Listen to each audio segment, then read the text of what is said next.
지금부터 2021년 9월 9일 목요일 한양대학교 모교연합체풀 창조절 첫째 주간 예배로 주님 앞에 올려드리겠습니다. 다 함께 찬송가 490장 주여 지난밤 내 꿈의 1절을 부르시겠습니다.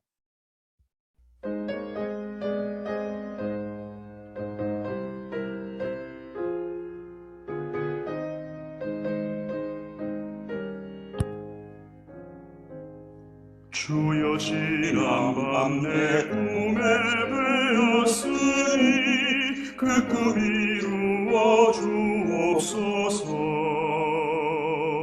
밤과 아침에 계시어 보여주사 항상 은혜를 주옵소서.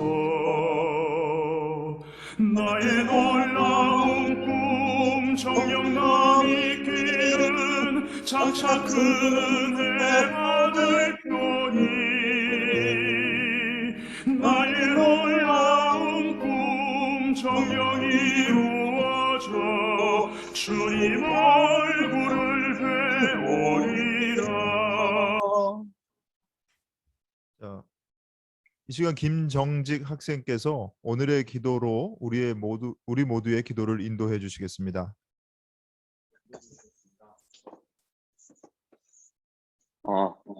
기도드리겠습니다. 고마우신 하나님 감사합니다. 오늘도 이렇게 주님 앞에 나와 찬양할 수 있게 하심을 감사합니다. 죄로 인하여 죽을 수밖에 없었던 저희를 십자가의 은혜로 구원하여 주시고 저희를 자녀 삼아 주심에 감사합니다. 이 시간 하나님을 경외하며 제 뜻과 제 마음 내려놓고 주님 앞에 나오니 이 시간 저희와 함께하여 주시고 홀로 영광 받아주세요. 하나님, 코로나 사태로 인한 어려움을 겪으며 저희 안에 믿음 없음과 연약함과 마음의 죄악 가득함을 바라봅니다. 이 시간 저희 마음을 찢으며 회개하오니 저희의 연약함을 불쌍히 여기시고 용서하여 주세요. 갈급하고 이 가난한 제 마음으로 하나님을 찾고 의지하오니 하나님의 의로운 오른팔로 저희를 붙드시고 죄악된 마음으로부터 회복시켜 주세요. 사랑의 주님, 저희 한양대학 교회가 코로나 팬데믹으로 인한 어려움 속에서도 이렇게나마 예배를 이어가게 하시고 주님의 사랑을 전하게 할 수 있게 하시니 이 모든 것이 주님의 은혜임을 고백합니다. 오늘 말씀을 전해주시는 이천진 목사님에게 기름 부으시사 성령님의 지혜로 함께 하셔서 어려운 상황 속에서도 우리 한양대학과 한양대학 교회가 세상의 빛과 소망이 되어 이 땅 가운데 선한 영향력을 끼치며 주님의 나라를 만들어가는 데 귀하게 쓰임받는 공동체 되게 해주세요. 예배의 시작과 끝을 주님께 맡깁니다. 언제나 저희를 붙들어 주시며 도와주시고 지켜주시는 하나님께 감사드리며 이 모든 말씀 우리 주 예수 그리스도의 이름으로 기도드립니다. 아멘. 오늘 우리에게 주신 하나님의 말씀을 공독해 올려드리겠습니다. 하나님 주신 말씀은 신약성경 마태복음 15장 21절로 28절까지의 말씀입니다. 제가 공독하겠습니다.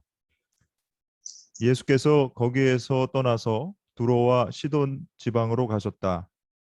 마침 가나안 여자 한 사람이 그 지방에서 나와서 외쳐 말하였다. 다윗의 자손이신 주님, 나를 불쌍히 여겨 주십시오. 내 딸이 귀신이 들려 괴로워하고 있습니다. 그러나 예수께서는 한마디도 대답하지 않으셨다.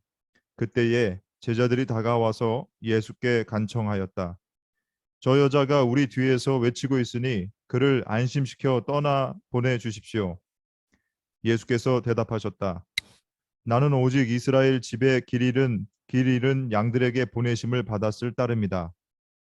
그러나 그 여자는 나아와서 예수께 무릎을 꿇고 간청하였다. 주님, 나를 도와주십시오. 예수께서 대답하셨다. 자녀들의 빵을 집어서 개들에게 던져주는 것은 옳지 않다. 그 여자가 말하였다. 주님, 그렇습니다. 그러나 개들도 주인의 상에서 떨어지는 부스러기는 얻어먹습니다. 그제서야 예수께서 그 여자에게 말씀하셨다. 여자여, 참으로 내 믿음이 크다. 내 소원대로 되어라. 바로 그 시각에 그 여자의 딸이 나았다. 이는 복음서의 말씀입니다. 주님을 찬양합니다. 이 시간 김수지 학생이 그래도라는 제목으로 하나님 앞에 찬양을 올려드리겠습니다.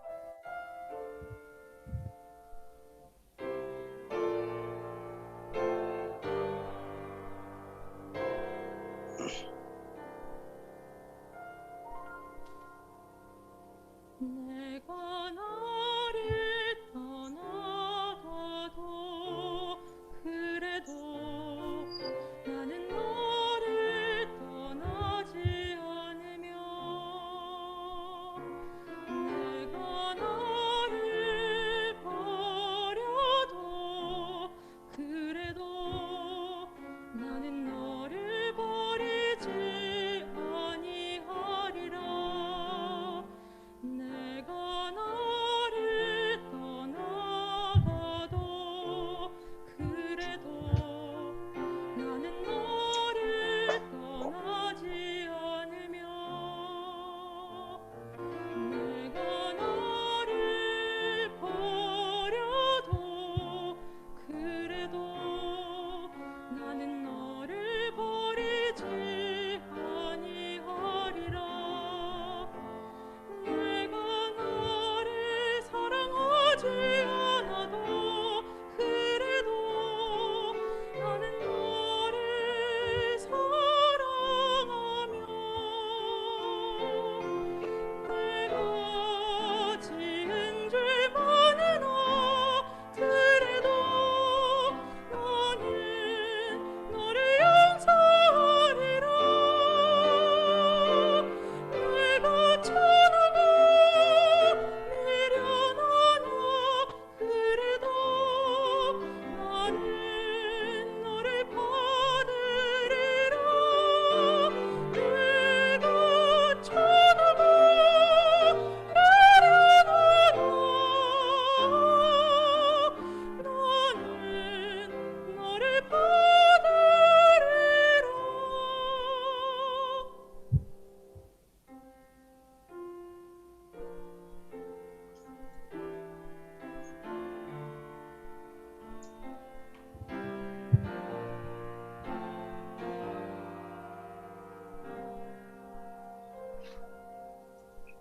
내가 나를 떠나가도 그래도 나는 너를 떠나지 않으며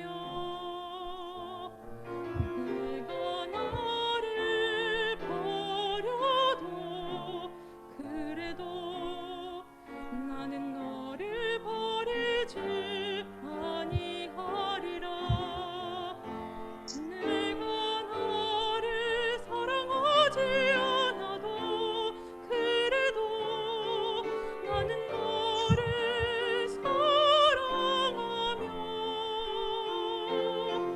내가 지은 죄 많으나 그래도 나는 너를 용서하리라.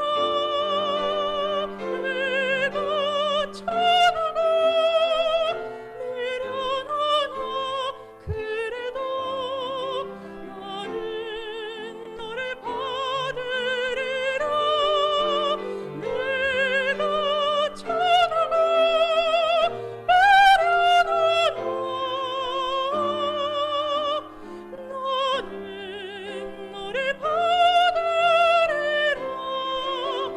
내가 천하고 미련하나 그래도 나는 너를 받으리라.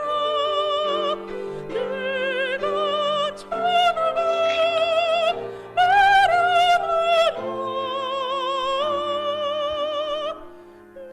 나는 너를 받으리라.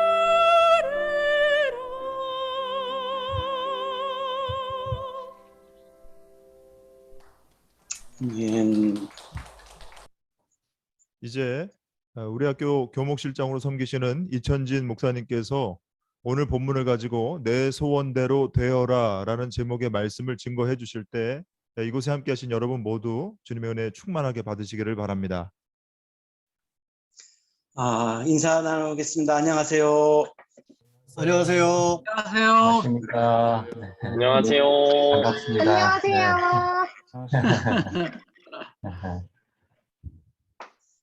야스퍼스는 독일의 철학자인데요. 하이델베르크 대학교에서 심리학을 강의하다가 나중에 이제 철학으로 바꾸어서 강의를 하셨습니다. 1933년에 히틀러가 이제 수상이 되죠. 그래서 집권을 합니다. 아내가 유대인이었다라고 하는 이유만으로 교수직을 박탈당합니다. 굉장히 아픈 순간이죠.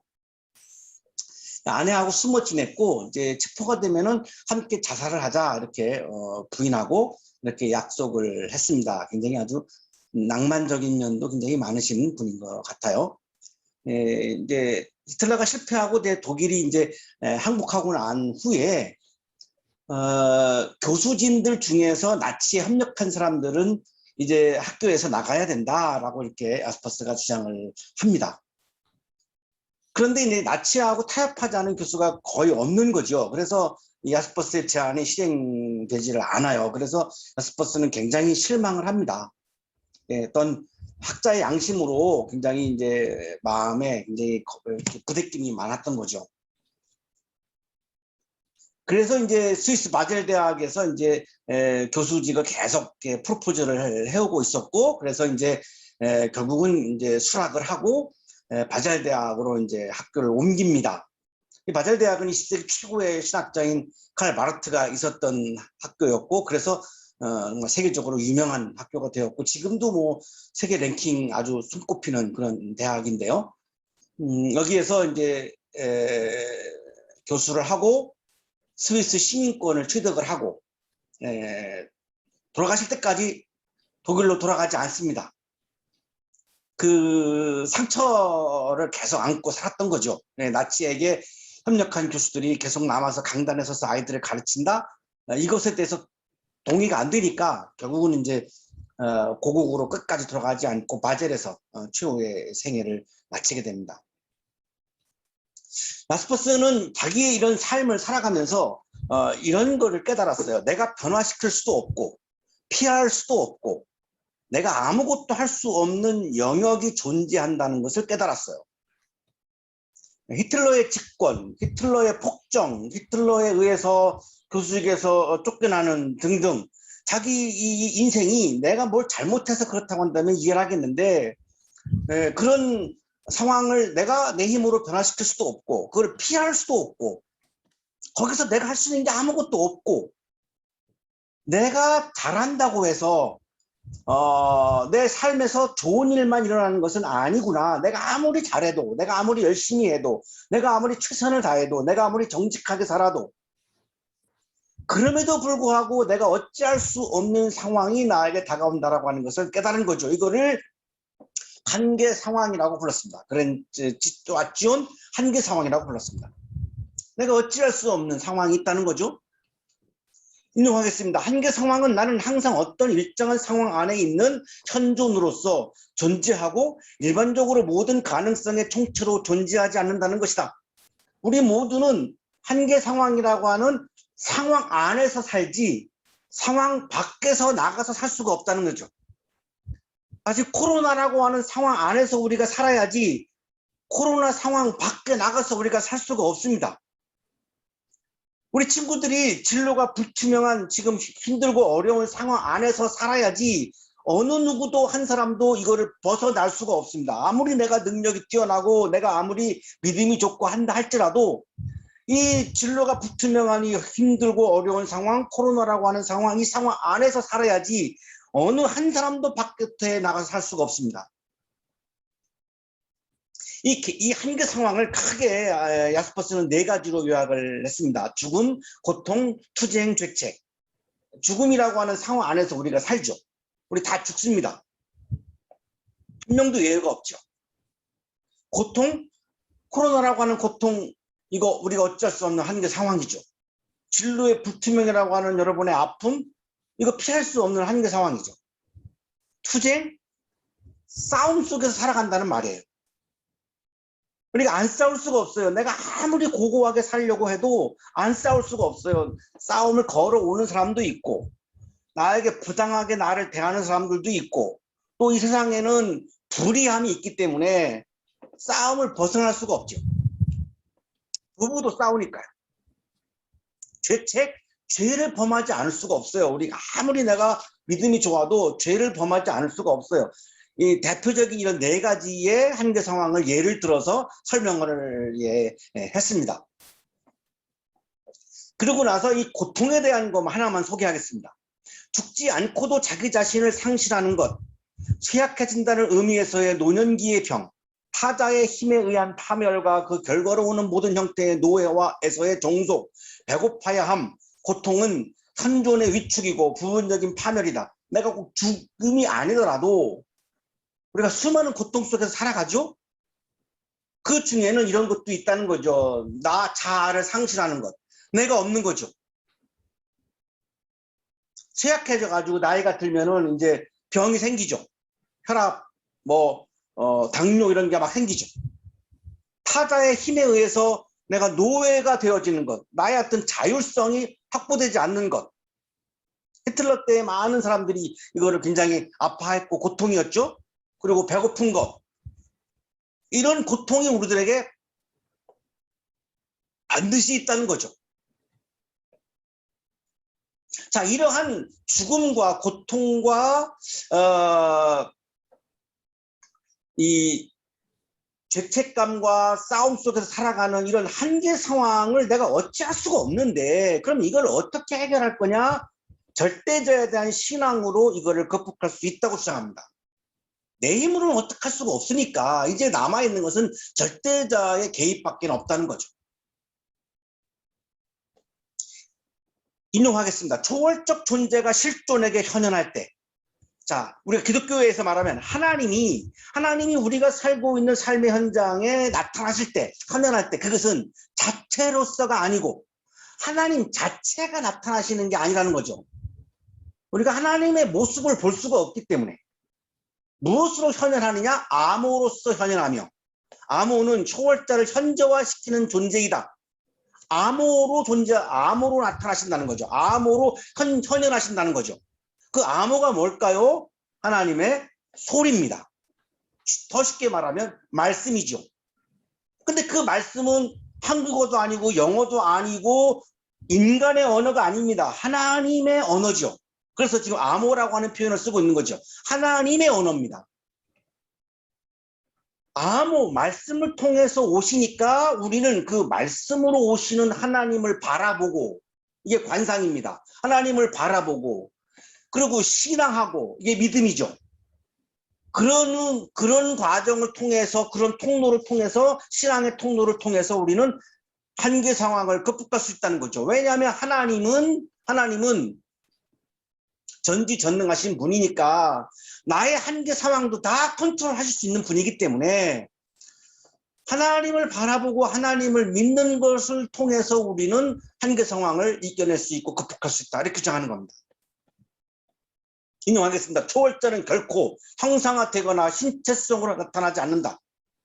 자, 이런 플래시, 삭스, 헬라어로 삭스인데요. 플래시, 영어로 플래시. 이 플래시로 하나님은 나타나지 않습니다.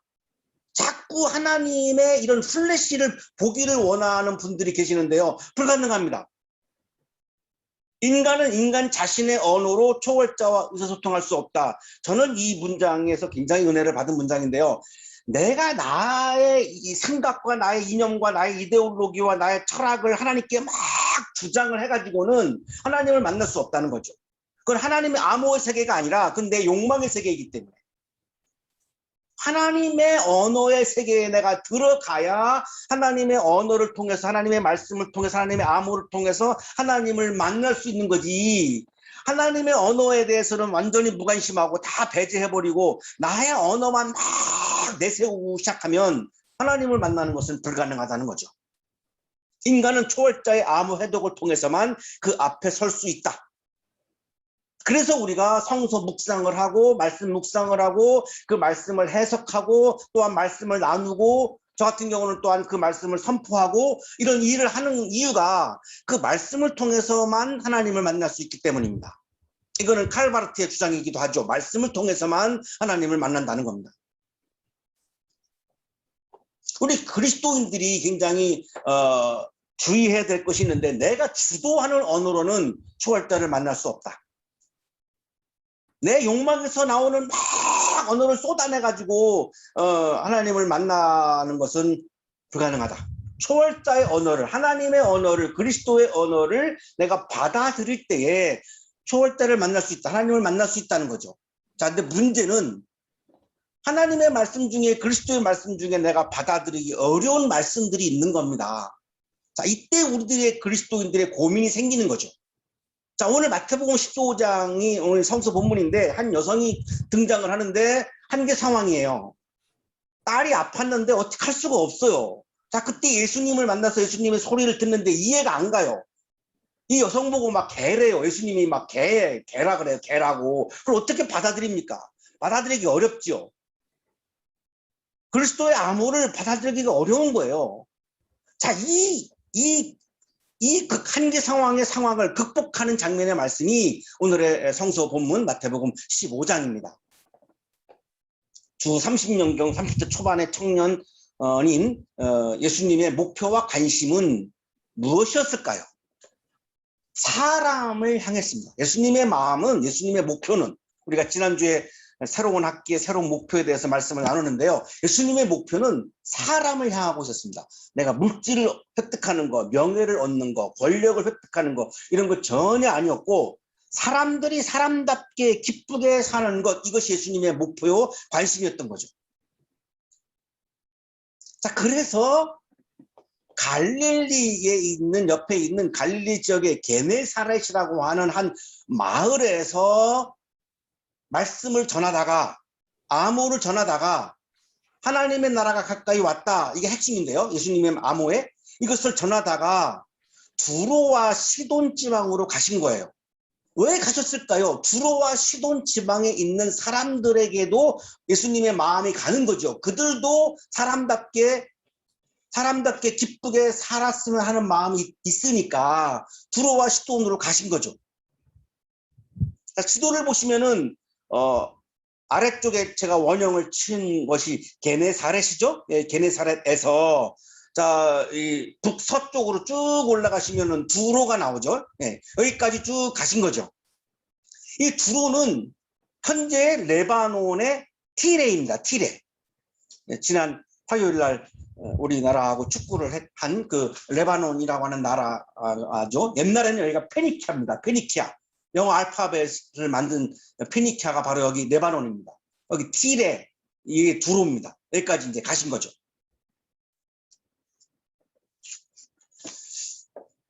갈릴리 호수에서 북서쪽으로 한 50km, 60km 이렇게 떨어져 있는 도시였고요. 지중해안에 있는 항구 도시였고요. 최초로 알파벳을 사용하면서 바다를 지배했던 페니키아의 본고장이고요. 그래서 이 여성은 페니키아의 후예니까 자존심이 엄청나게 센 여성입니다. 세계를 막 바다를 호령했던 그런 나라였으니까요. 그런데 여기는 이방인 지역이니까 유대인들이 접촉을 기피했던 지역이죠. 유대인들의 법에는 이방인을 접촉하는 것은 불법이라고 되어 있어요. 접촉하면 안 돼요. 그래서 12사도가 온 유대와 사마리아와 땅끝까지 이르러 내 증인이 되리라 예수님이 이렇게 했는데도 불구하고 예수님이 승천하신 다음에 이방인 지역에 말씀을 전하러 안 갔어요. 예루살렘에만 있었어요. 그래서 빌립이라고 하는 집사가 최초로 이방인 지역에 가서 말씀을 전하죠. 세례도 베풀고. 그래서 그랬던 거예요. 왜냐하면 그 사람들은 유대법을 지켜야 되니까 이방인을 접촉을 안 하려고 한 거예요. 자, 그런데 예수님은 이제 거기 간 거죠. 왜냐하면 사람답게 하나님의 나라의 기쁨을 누리며 살기를 원하셨으니까요. 거기에서 가나안 여자 한 사람을 만난 거죠. 이 가나안 여성이라고 하는 것은 김용문교수 주석입니다. 가나안 토장민은 이스라엘 사람들에게는 혐오와 공포의 대상이었다. 출애굽을 해가지고 가나안에 들어가잖아요. 엄청나게 싸웠잖아요. 그러니까 완전히 혐오의 대상일 수밖에 없잖아요. 그 혐오의 대상인 여성이 지금 나타난 거예요. 예수님 앞에 나타나가지고 막 외치는 거예요. 예, 미완료형이니까 계속해서 한 번만 한 게 아니라 반복해서 계속해서 외쳤다라고 하는 의미를 담고 있습니다. 그녀에게는 찢어지는 아픔이 있었어요. 딸이 귀신이 들려가지고 사람답게 못 살고 있는 거죠. 얼마나 사랑스럽고 예쁜 딸이겠어. 근데 그 딸이 귀신이 들려가지고 환청을 보고 환영을 보다가 팍 떨고 입에 거품을 몰고 막 쓰러지고 혼절하고 하는 모습을 이 엄마가 보면서 얼마나 마음이 아팠겠습니까? 건강하게 사람답게 기쁘게 살기를 원하는 게 엄마의 마음 아니겠습니까? 그때 엄마는 내가 딸을 키우면서 뭔가 잘못해서 내가 아이에게 이런 질병이 있을 것이라고 생각했을 거예요. 혹은 내가 죄가 많아서 이 아이가 이렇게 벌을 받는 것이야 이렇게 생각할 수도 있고요. 그러니까 막 자책하는 거죠. 딸의 그 거품을 물고 쓰러지는 모습을 볼 때마다 자기 자신을 자책을 하는 거죠. 얼마나 그 엄마의 마음이 찢어지게 아팠겠습니까? 바다에 자신의 몸을 던져버리고 싶을 때가 한두 번이 아니었죠. 그래서 너무나 마음이 아프고 찢어지니까 계속해서 울부짖는 거예요. 다윗의 자손이신 주님, 나를 불쌍히 여겨 주십시오. 여기 우리가 주목할 단어와 문장이 주님이라고 하는 단어와 나를 불쌍히 여겨 주십시오라고 하는 문장입니다. 주님은 헬라어로 키리에입니다. 키리에. 성당에서는 늘 부르는 찬송 중에 하나죠. 키리에 엘레이손. 키리에 주님, 영어로 하면 로드, 주인님이에요. 주인님, 엘레이손, 나를 불쌍히 여겨주십시오. 이 키리에 엘레이손을 매주 성당에서는 반드시 부르죠. 적대자들은 그 당시에 예수님을 선생님이라고 불렀지 주님이라고 안 불렀습니다. 주님이라고 하는 말은 나의 주인님이라고 하는 뜻이고 당시에 로마 황제에게 쓰던 호칭입니다. 근데 예수님의 제자들은 예수님을 주인님, 키리에, 로드, 주님 이렇게 불렀는데 그녀가 예수님을 키리에라고 부른 거예요. 디다스 칼로스, 선생님이라고 안 부르고 키리에, 주인님, 주님이라고 부른 거죠. 굉장한 파격적인 사건입니다. 예수님을 나의 주인으로 모신 사람이 진정한 그리스도인이죠. 내가 주인이라고 생각하는 사람은 아직 신앙의 단계에 입문하지 못했다고 보시면 됩니다. 신앙이라고 하는 것은 내가 예수님을 나의 주인으로 모시는 것이 신앙의 출발점입니다. 엘레이손, 나를 불쌍히 여겨주소서. 아무것도 할 수 없는 한계 상황의 한복판에서 예수님께 나를 불쌍히 여겨달라고 울부짖죠. 나의 주인이신 예수님 앞에서 나를 과시하는 사람이 아니라 나를 불쌍히 여겨달라고 간청하는 사람이 진정한 그리스도인이죠. 내 딸이 귀신이 들려 괴로워하고 있습니다. 그녀의 아픔이 무엇인지를 정확하게 말씀을 드린 거죠. 이때 예수님이 대답을 하지 않으십니다. 이때 이 여성의 마음이 어땠을까요? 무시당한 거죠. 사람 취급을 안 하고 있는 거죠. 사람 대접을 안 하고 있는 거죠. 제가 수업 시간에 수업하다가 학생들에게 뭘 이렇게 질문하면 아무 대답을 안 할 때가 있어요. 예. 그때 제가 쓰는 농담 유머가 좀 사람 말이 말 같지 않은 거죠. 그러니까 이렇게 하면 아이들이 묻더라고요. 이게 뭐 질문에 대답 안 하면 사람 취급 안 한 거잖아요. 지금 그녀도 지금 그런 느낌을 받고 있는 거죠. 영어 성서 메시지 바이블에 Jesus ignored her. 이렇게 돼 있어요. 한마디도 대답하지 않으셨다. 이 부분에 대한 규절이 예수가 그녀를 무시했다. 이렇게 표현하고 있습니다. 무시한 거죠. 제자들이 간청합니다. 저 여자가 우리 뒤에서 외치고 있으니 그를 안심시켜서 떠내보내 주십시오. 예수님이 대답을 하죠. 나는 오직 이스라엘 집에 길을 잃은 양들에게 보내심을 받았을 따름이야. 히브리인들에게만 내가 응대하지 이방인은 내가 응대하지 않을 거야. 이런 거잖아요. 이방인은 내가 상대하지 않을 거야. 얼마나 모욕입니까? 굉장한 모욕이죠. 인종을 가지고 이렇게 차별한다고 하는 생각이 들면 굉장히 이거는 모욕인 거잖아요. 자, 이때 대부분의 여성이라면 화를 내면서 가버렸을 것 같아요. 근데 그녀는 예수님께 무릎을 꿇어요. 여기 무릎 꿇다가 헬라어 성서에 프로세키나이 워십이에요. 예배를 드렸다는 말이에요. 그냥 뭐 이렇게 단순히 이렇게 인간적으로 무릎을 꿇었다는 게 아니라 예수님께 예배를 드렸다는 의미입니다. 킹 제임스 버전에도 역시 워십이라고 표현하고 있고요. 시리아 제국 중에 가장 욕망스러운 바다의 전사 페니케아 후에인 이 여성이, 자존심이 엄청나게 센 여성이 자신을 무시하는 예수님께 무릎을 꿇고 예배를 드리면서 간청을 해요. 절박한 마음으로, 절실한 마음으로. 저는 오늘 이 친구들한테 강조하고 싶은 게 이거예요. 절박한 마음, 절실한 마음. 여러분이 소원하는 바가 있다면, 이번 학기에 소원하는 바가 있다면 그거를 절실한 마음, 절박한 마음으로 소원하는 마음을 가지고 한 학기를 사셔야 한다는 거예요. 그녀의 절박한 마음, 절실한 마음은 주님 나를 도와주십시오. 딸이 낳는 거예요. 너무 마음이 아픈 거예요. 그 정도면 될 것 같은데 아니에요. 예수님의 대답이 자녀들의 빵을 집어서 개들에게 던져주는 것은 옳지 않다. 와, 아예 대놓고 면전에서 그녀를 지금 개라고 말씀하고 있는 거잖아요. 엄청난 모욕적인 상황이에요.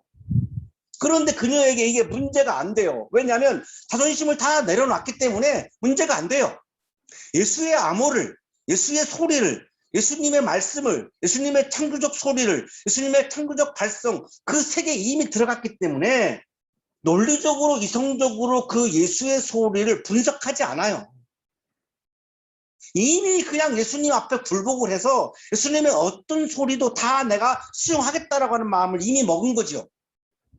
이거를 뒤에 가서 예수님이 그거를 믿음이라고 부르십니다. 주님 그렇습니다. 그러나 개들도 주인의 상에서 떨어지는 부스러기는 얻어먹습니다. 아, 정말 압권이죠? 예, 주님 그렇습니다. You are right. 예요. 헬라어로 na인데요. 영어로는 yes. You are right. 네, 맞아요. 저 개라고요? 네, 맞습니다. 네, 맞죠? 제가 개죠. 그러면 주인이 밥을 먹으면서 옆에 있는 개에게 부스러기라도 먹을 거를 주지 않습니까? 그러면 주님도 나한테 부스러기라도 줘야죠. 부스러기 은혜라도 주셔야 될 거 아닙니까? 제가 개잖아요. 맞잖아요. 예수님을 주인으로 인정하면서 예수님의 주권을 전적으로 인정하며 예수님의 암호의 모든 세계를 다 그거를 인정하면서 딸을 위해서 끝까지 간절한 마음으로, 절실한 마음으로 간청하는 여성을 보면서 예수님의 마음이 움직였어요. 여자여, 참으로 내 믿음이 크다. 자, 예수님이 말씀하시는 믿음이 뭘까요?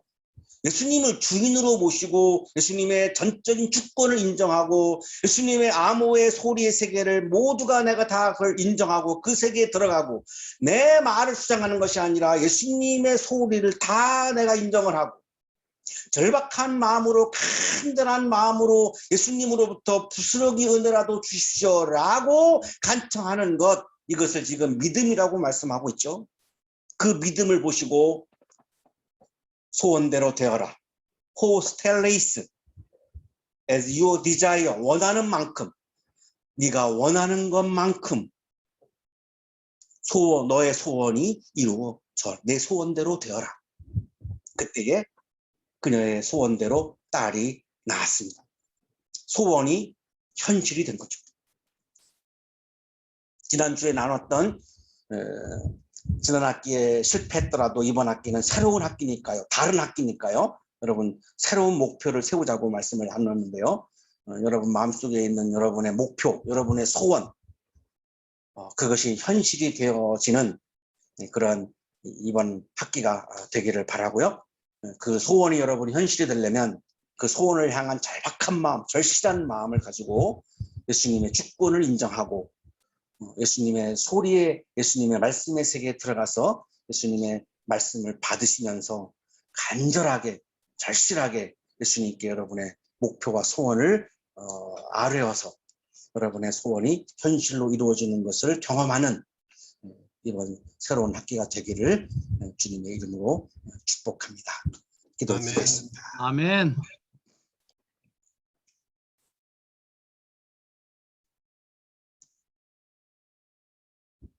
거룩하신 주님, 새로운 학기를 주시고 새로운 희망과 새로운 목표와 새로운 소원을 품게 해주셔서 감사합니다.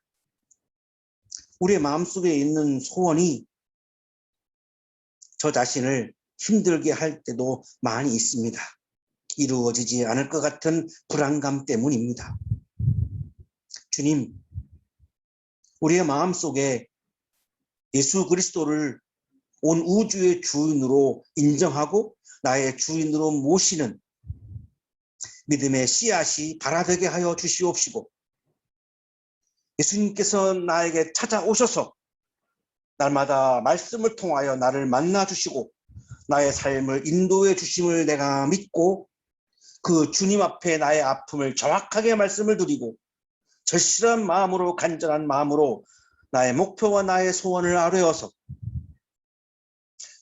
우리 친구들의 간절한 절박한 소원이 현실로 이루어지는 새로운 학기가 되도록 은혜와 은총을 부어 주시옵소서. 이러한 믿음을 주시는 주님께 감사드립니다. 감사의 마음을 예물에 담아 드리오니 기쁘게 받아주시고 예물을 드리는 손길 위에 크신 은혜를 부어 주옵소서. 예수 그리스도의 이름으로 기도하옵나이다. 아멘. 아멘.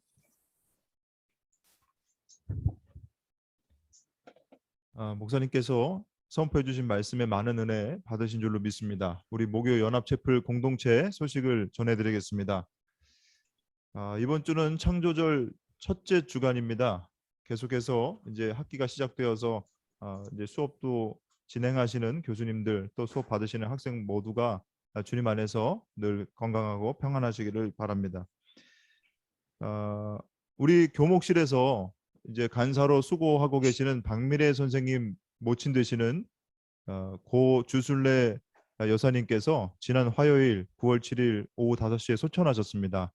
그래서 지금 장례를 치르고 계신데요. 빈소는 삼성 서울병원 장례식장 19호실에 마련이 되었고 발인이 이제 내일 오전 5시 15분입니다.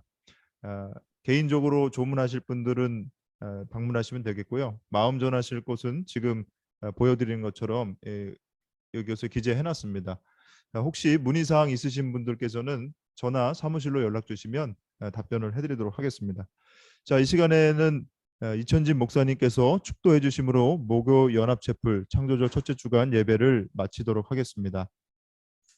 이제는 우리에게 하나밖에 없는 생명까지도 아낌없이 사랑으로 나누어 주시는 예수 그리스도의 은혜와 오늘도 우리에게 말씀을 주시는 하나님의 사랑하심과 우리에게 생명의 기운을 주시는 성령의 역사하심이 간절한 절박한 소원을 우리들의 마음에 품고 그것을 주님 앞에 아뢰이며 그 소원이 현실이 될 것을 믿으며 새로운 학기를 힘차게 시작하는 우리 모든 한양 가족들에게 지금부터 영원토록 함께 하시기를 간절히 축원하옵나이다.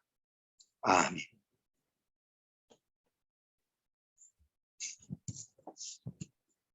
감사합니다. 이것으로써 창조절 첫째 주간 목요 연합체플을 마치겠습니다. 이제 친교회 시간 함께 나누도록 하겠습니다.